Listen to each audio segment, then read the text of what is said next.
Hey everyone, I'm Lynne Silver and I'm here giving you a tour of my office, which actually is kind of my whole house. I tend to pick up a laptop and write from wherever I am, so you're going to get a whole tour of my house. I'm coming to you live from Washington, D.C. If I sound congested, it's because the pollen count is somewhere around 8 bazillion today. So let's get started on the tour of my house. No comments on the housekeeping, please. I did my best to clean up. So here we are in my bedroom, where is the very first place I write, because who couldn't write with a turquoise Surface tablet keyboard? That definitely inspires me. And as you can see, I always have lots of books surrounding me and books under the bed, categorized, of course, lots and lots and lots of romance. I think I sleep better at night because I am surrounded by romance. Ooh, Kim Kincaid's book. And hello, Eloisa James. So that is where I write in my bedroom, and let's take a few steps down the hall to my actual office, which also serves as our guest room. So, guest room.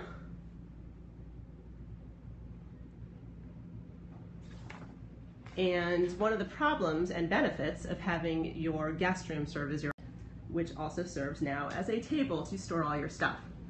And speaking of storing stuff, you can see I have a suitcase because I'm getting ready to go to the Loudoun County Library in a few weeks to give a talk and to do sell some books. And I always keep this suitcase at the ready. That way, if there's a conference or something I'm going to, I know where all my supplies are. Here's my bookshelf, more books, surprise. And oh, there's my Washington Romance Writers Mentoring Award, which I just got a few weeks ago. I am ridiculously proud of that and just so honored. This is something Mr. Silver had made when I was first published. He took some book covers and got them framed. What I love about this is at the time these older books came out, these were considered trashy novels, but if you look at who the authors are, Aldous Huxley, Pearl Buck, these are some of, the luminaries in literature, at least they are considered today. So who knows, Lynne Silver, luminary someday.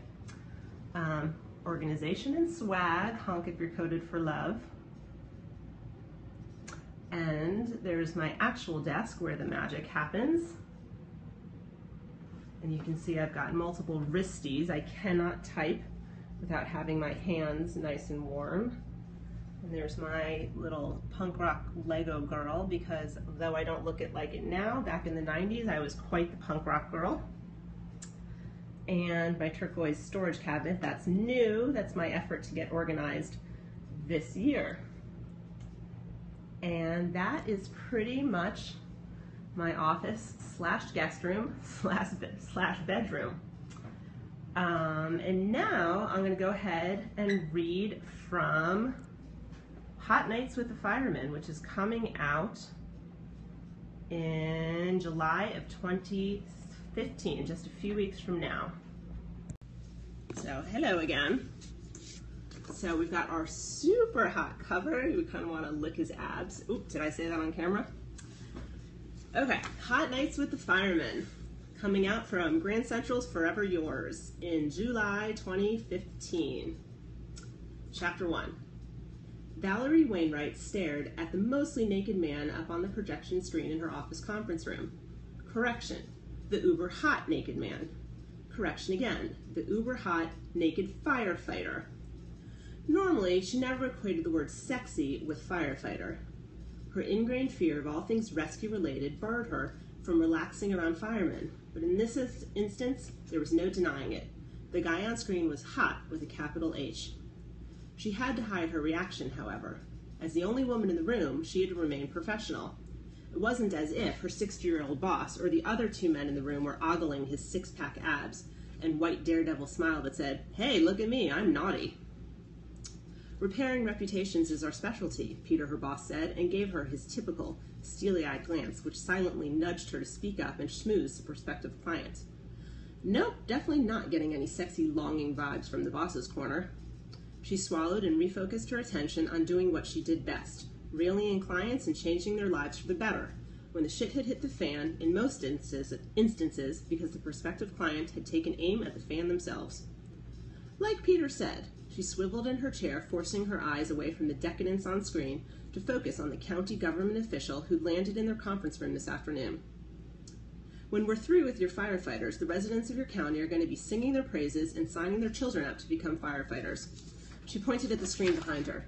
The memory of them parading naked with sorority girls in their stations will be a distant one. The county official smiled.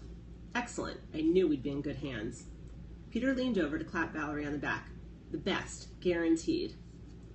Valerie braced both her shoulders and insides because, well, what Peter had said about her being the best PR whiz to repair reputations, she wasn't sure she could work her magic for firefighters.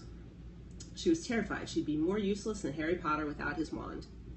Unfortunately, it wasn't as if she had a choice. She wanted to make partner, and partners did not bow out or cry out of assignments, especially a cushy one for a local government, which would lead to bigger jobs for bigger government agencies. She was all in.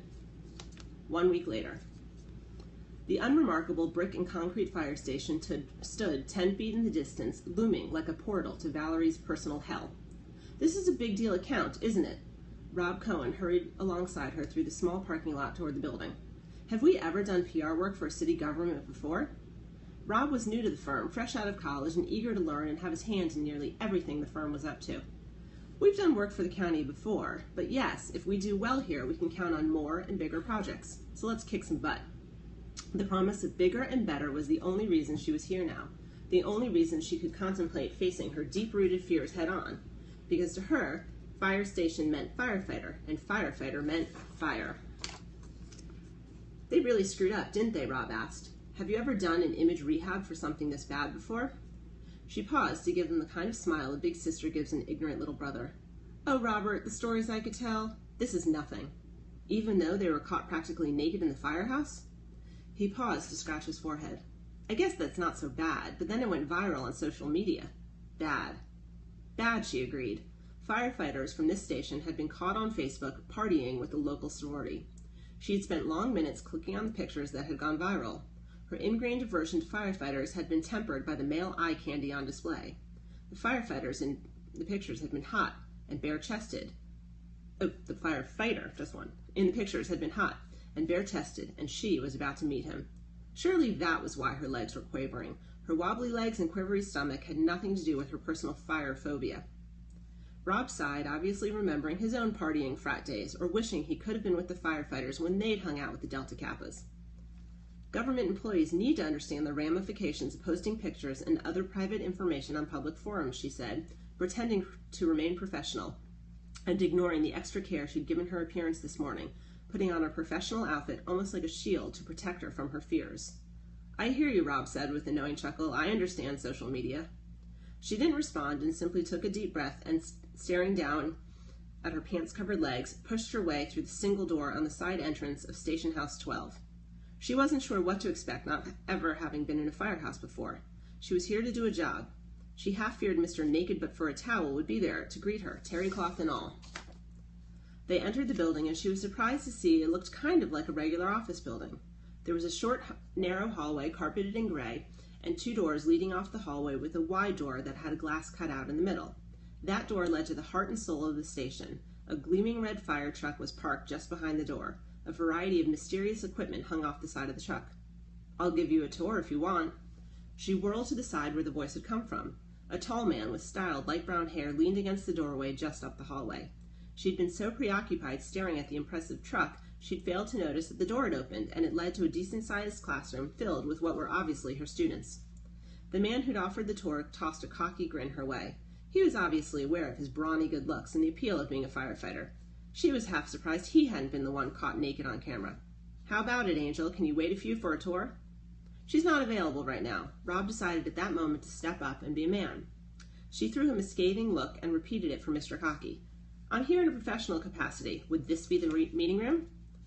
The firefighter's eyes widened for a fraction of a second, then his grin widened even more as he understood that she was the PR specialist. Whoa, when I got suckered into doing this image rehab thing, I wasn't sure I was on board, but honey, I'll be sitting front and center to hear anything you have to say. She rolled her eyes and stepped toward the doorway. This smooth firefighter with his wide smile and perfect hair would be running in the other direction if he knew what mess lay under her clothes. She'd be his worst nightmare. She tried to brush by him, but he latched onto her elbow. "What's your name, Angel?" She ignored the question and started to push by him even harder, but another man, already seated in the classroom, called out, "Give it a rest, Dan. Let her pass. The sooner we do this, the sooner we can get it over with." Valerie frowned at that telling statement. Were the firefighters not enthused about being part of a professional media PR campaign? If not, she had her work cut out for her. She needed them out in the community, smiling and rescuing kittens from trees and helping grannies cross busy roads. Dan gave her elbow a little squeeze before gallantly stepping aside and gesturing she should enter. Shaking her head, she strode to the front of the room and surveyed the rest of the occupants. Rob followed, with Dan bringing up the rear, strolling indolently to a seat in the back of the room. So much for front and center. She dropped her chocolate brown leather laptop bag at an empty chair in the corner, then made her way up front. An ancient green chalkboard hung on the wall with chips of white chalk on the metal ledge. She picked one up in a shaking hand and wrote her name on the board. "Welcome, everyone. My name is Valerie Wainwright from Bernstein & Smith PR." Only her own media training prevented her nerves from being on display to her audience. As you know, you've been selected or volunteered to represent the county in redeeming the reputation of the department. Her gaze circled the room, trying to meet everyone's stare with a level one of her own. It was an interesting mix of people, all genders, colors, and ages, exactly what she'd asked for. Most were men, and exactly what you'd think of with the term firefighter. Masculine, brawny, somewhat sexy if you went for that sort of thing. Her best friend Ariana would love it here. She'd have them paying close attention. As for her, well, law students and Brooks Brothers were more her speed. But she could do this. Hadn't Capital Magazine highlighted her as a person to watch in PR last month? The first rule of playing nice with the media is to not sexually harass anyone in front of the opposite sex. She enunciated her words and looked everyone in the eye, ending with her hallway greeter Dan. Her clearly worded statement got everyone laughing and sitting up a bit in their chairs. She smiled and tried to relax. "Seriously, I saw you got in a bit of trouble thanks to Facebook a few weeks ago." She looked around the room to see if the firefighter whose hot body graced the pictures was in the house. Her eyes scanned the room, and then, holy hell, her gaze came to rest on him. It was the firefighter from the picture, the one who could have been on a firefighter calendar. He sat stony-faced with a blank notepad and pen at the ready. In person, she saw that his hair wasn't black as she thought, but dark, dark brown, and when the sun streaming through the window hit it, flecks of blonde and red came through, as if he had flames leaping in the strands of his hair. His massive, strong body filled the typical conference room chair, while his muscular forearms rested on the desk at his front. And his smile in person wasn't just naughty, it was naughty and knowing, as if to say, he knew you wanted him. Damn him. She kind of did. And that is Hot Nights from a Fireman, coming out July 2015. Thank you so much for spending time with me and taking a tour of my office. Now I'm back to work.